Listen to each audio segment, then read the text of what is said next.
सवात की तहसील मटा में सतह समंदर से 8000 फीट बुलंदी पर वाक़ ये है जारोगो आबशार, जिसका शुमार पाकिस्तान की बड़ी आबशारों में होता है। इस आबशार को देखने के लिए सयाहों की बड़ी तादाद इस इलाके का रुख करती है। और वाटरफॉल इतना ज़बरदस्त वाटरफॉल कि जो मैं मूवीज़ में देखता था वो मैंने रियल लाइफ में देखा, तो मुझे बहुत ही मज़ा आया, बहुत अच्छा लगा। माशाल्लाह एक बहुत खूबसूरत दश्त हसीन जो है ना जगह है। इस आबशार की ऊंचाई तकरीबन 350 फीट के करीब है और यही वजह है कि इतनी ऊंचाई से इस आबशार का गिरता हुआ पानी देखने वालों पर सेहर तारी कर देता है। सयाह इस आबशार को देखकर खूब लुत्फ उठाते हैं।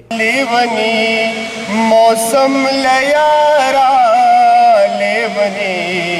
कली तराशा चे गुलाब यौ बल्लवर को पस परली कली तराशा। ये जारोगो है, बहुत प्यारी जगह भी है, बहुत खूबसूरत जगह भी है और खाने पीने की चीज़ें मुहैया भी है इधर।